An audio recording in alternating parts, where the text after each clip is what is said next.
Welcome to the Australian Finance Podcast, a podcast for people who want to learn more about their personal finances and get the most from their money. This series is hosted by Kate Campbell from How to Money and Owen Raskovich from Rask Finance. The Australian Finance Podcast is provided for educational purposes only.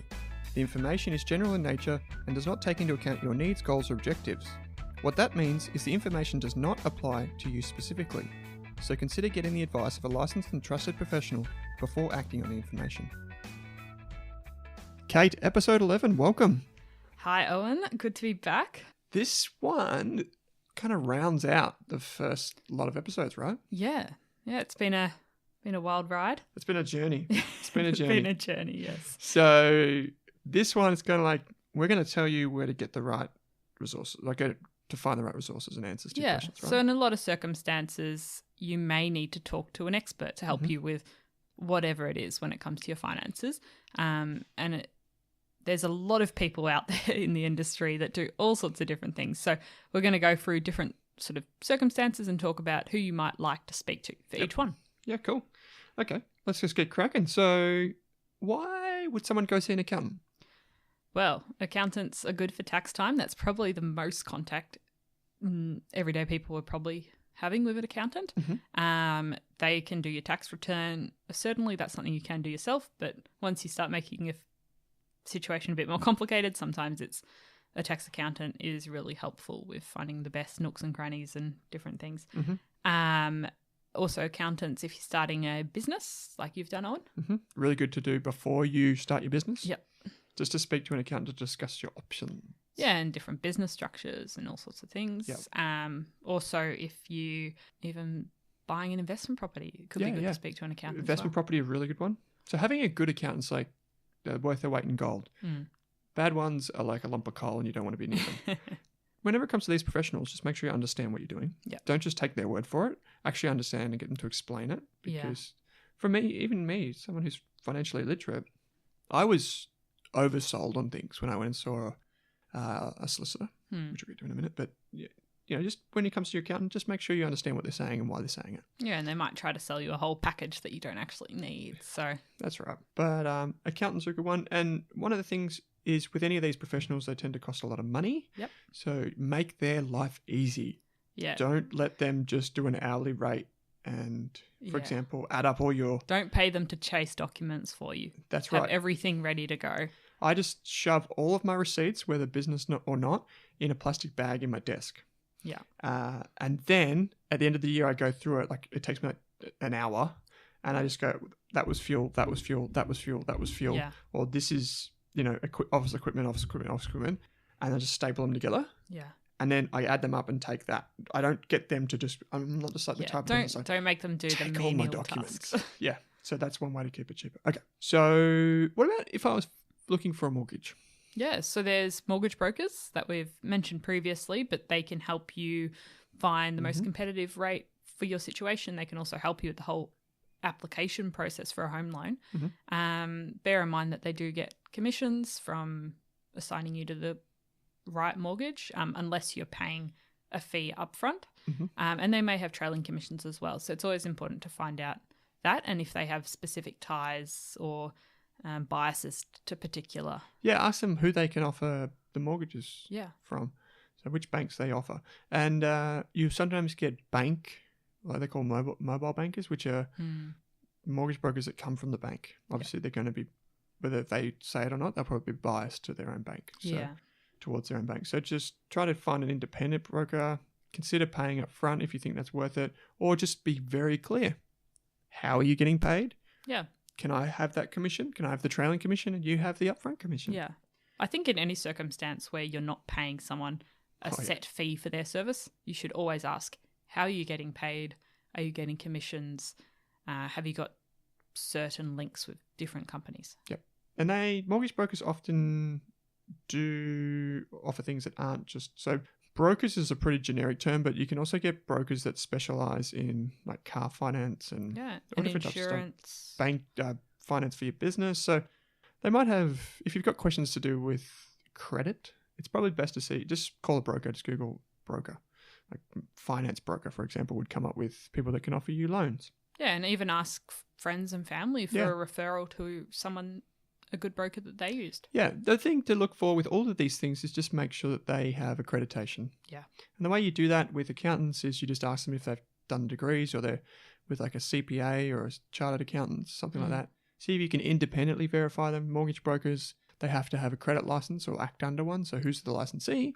And with the next one, which is a financial planner, they have to operate under an AFSL or a financial services license. And you can find them on the Money Smart website. Yeah, and ASIC as well. An ASIC website. So ASIC, asic.gov.au. You can find the details of the financial advisor. So what does a financial advisor do? Well, they could do anything from helping you get the right life insurance to actually helping you buy and sell stocks. And put together a financial plan for you. They might put together a budget, anything and everything. Different financial advisors specialize in different things. They might help you. They might be more on that wealth coaching side and helping you put a budget in place. And some might be helping you set up your investments and invest in different products. Yep, absolutely. One of the things with these guys or girls is just know the fees that you're paying. These guys are paid very well. Yeah, and if the bank offers you a free financial advice session, they're probably going to try and sell you something. That's right, yeah. So most financial advisors will offer a free upfront meeting. Consultation, yeah, because they want to tell you, they want to sell themselves, obviously, which there's nothing wrong with that, but just be aware you don't have to sign anything or whatever. Yeah. How much does it cost to see a financial advisor? Probably anywhere from $500 up to $5,000 plus, depending on your situation. Yeah. $10,000 plus per year. And there are fully independent financial advisors in Australia. Yep. And I think we can link to that website of Independent Financial Advisor Register. That means they've got no ties to anybody. So what we mean is that if you see a financial advisor who's not independent, you'll be paying them. Chances are that you'll be paying them a percentage or a flat fee, but they'll also receive fees from the products that they recommend. Sometimes it works. Most of the time it doesn't, in my opinion.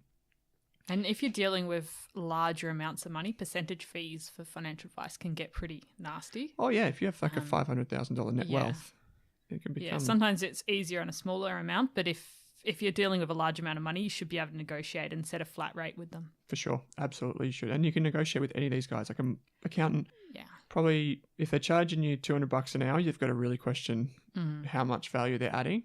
Could you do it yourself? Yeah, I think most of these fee-for-service providers...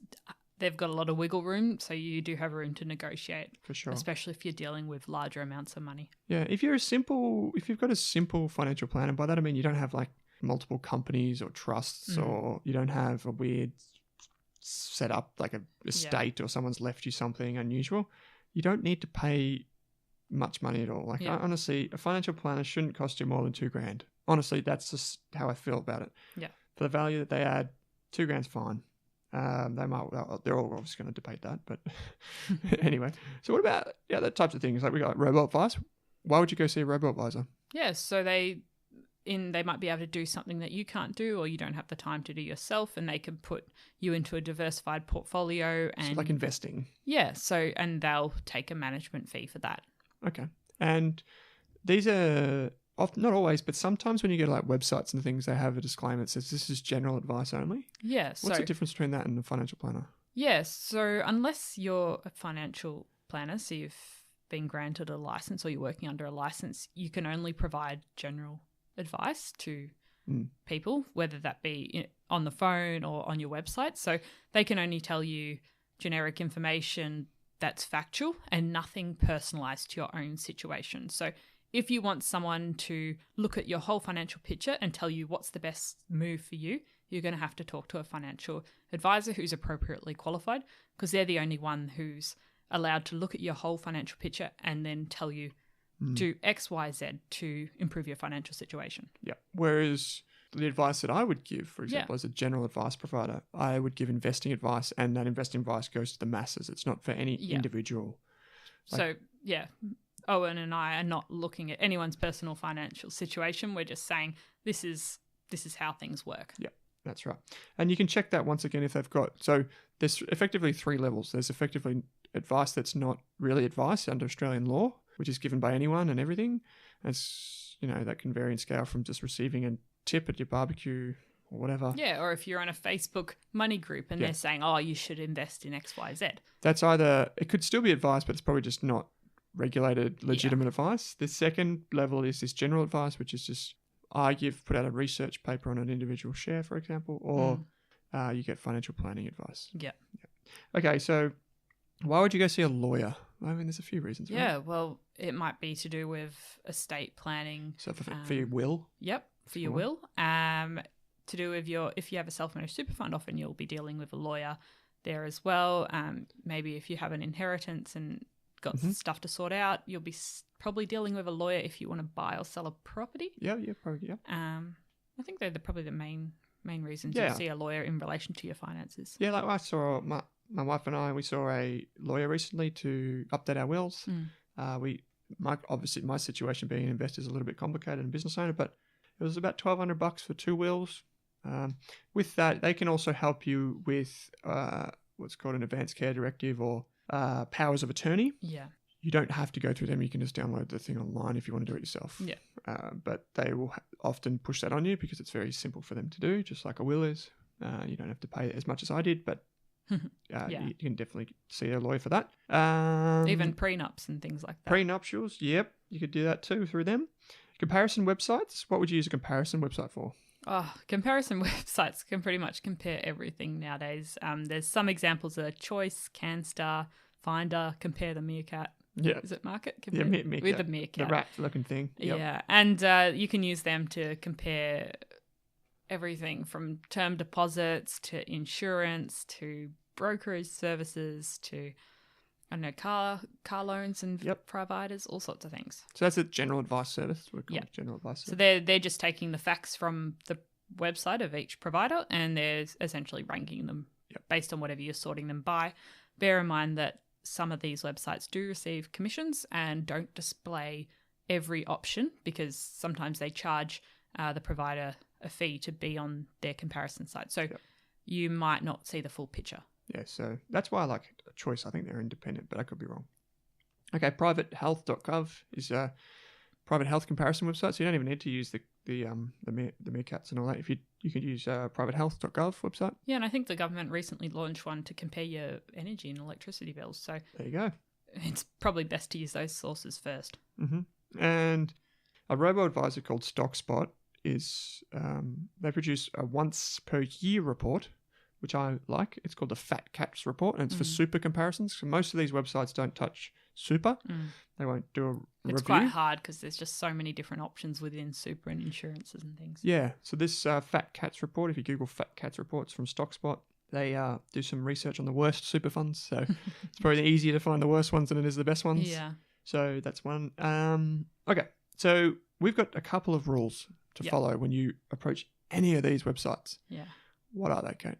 It's always know how whoever you're seeing or whatever website you're using is getting paid. Yeah. So knowing their incentives, knowing where they're getting their money from, because everyone's got to make a living, everyone's got to get a profit. So there's nothing on there for free, or everyone's got an angle. So find out where their paycheck comes from, why are they offering this, and what's in it for them. It may be a perfectly fine service to use, even if they are getting commission, but just having an awareness of that's really important. Yep. Good one. And the second one? Knowing the costs. So I think a lot of these services you can ask for a quote or some sort of upfront cost so you don't suddenly get a bill lumped on you at the very end. That's a complete shock. I know often lawyers and accountants will give you a quote or some sort of estimate of the fee upfront. So that's really important before you make a decision to go with them.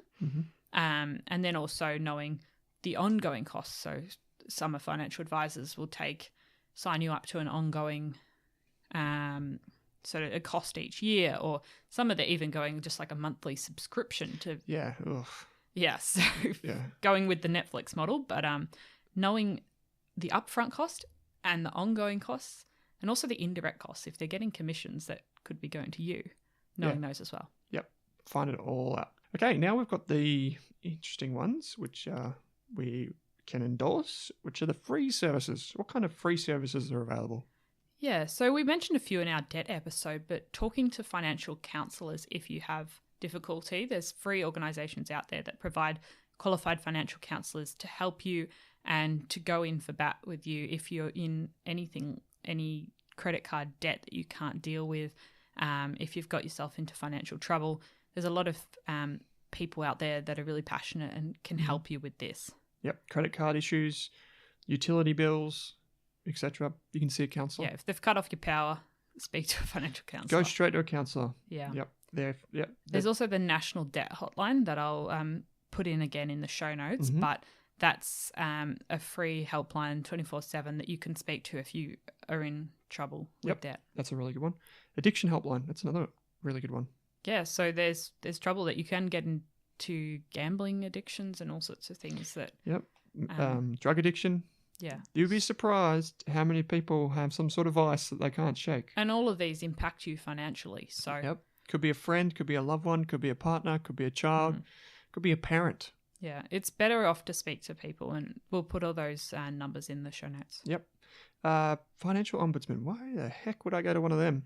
Yeah, so if you've been badly treated by a financial service, if you think you've been treated wrongly, charged fees incorrectly, haven't got the service you've paid for, or someone has invested your money not according to what you agreed to, there is actually sort of a regulator, so you can talk to the financial ombudsman and they can investigate these issues. Yeah, so most financial services organisations in Australia have some sort of regulator and sort of higher authority that you can report any issues you have to. Yeah, so for me, for example, having a financial services business, we have to be operating under a license, and that license requires that there is some sort of channel for our clients to go through independently, and that's through the financial ombudsman or the complaints authority. Yeah, so there's AFCA, so the Australian Financial Complaints Authority. So there are ways to report any grievances you might have. If you think someone has done the wrong thing by you, or someone you can tell them about these services. And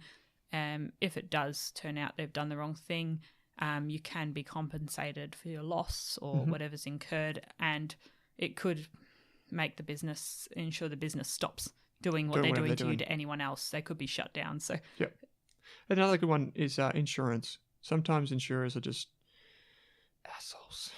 So just be aware that you do have a workaround. And you have rights. Yeah, you have rights. Actually, I think it's the Ombudsman or the Financial Rights Centre in Australia has a free questionnaire that you can take, and it'll give you a bit of an outline of what your rights are if you're, like a motor vehicle insurance or house insurance, home insurance, whatever. Hardship plans. Yeah, so for most services, if you have trouble paying back your credit card or paying back your personal loan, they will have a number there saying if you get into trouble and you have trouble paying this back, please contact us and we can probably find a way around it. That's a really good one. So, phone plans, electricity, give them a call. They'd prefer to know and work out a plan with you. Maybe that's a bit of a lower payment each month or whatever it is. And financial counsellors can help you do this and identify the best way to approach these things. And some people might be like, hey, you know what, I'll just declare bankruptcy. No, it's not a really good option. You should speak to your financial counsellors before you get to any of that. Like, it's definitely speak to someone who knows what they're doing before you do anything drastic. Yep.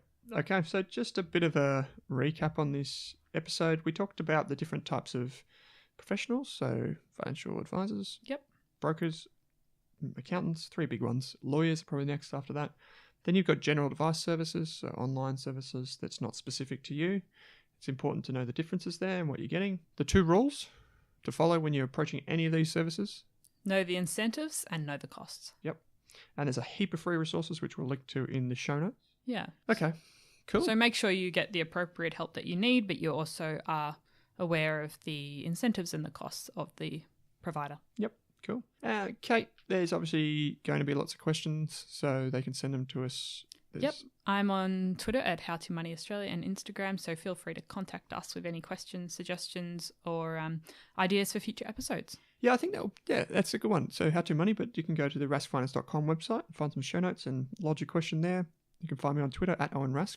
But going forward, we'll happily be guided by some of the questions that we get in terms of new episodes. So we've covered a lot of the basics and a lot of the core stuff here, but we're happy to talk about different things. Yeah, and we're happy to go in depth with future episodes. So if you have any feedback, if you have any questions, please reach out. Oh, one thing we haven't said and it's worth saying, actually, is if you have enjoyed these episodes, it would be wonderful if you could leave us just a review on iTunes. Yeah, that would be lovely. 5-star reviews, please. 5 stars only. No, I don't think we're allowed to call for 5 stars. But anyway, if you think it's worth 5 stars, please do. If you think it's worth 1, just do it. But if that just helps us, to be relevant and all the rest of it, and get high rankings, I guess, in iTunes. Share financial education with more Australians. Yes, share the mission. Share the love. That's the love. Yes, nice. All right, we better stop rambling here. Okay. Thanks for joining me, Kate. Bye. Bye.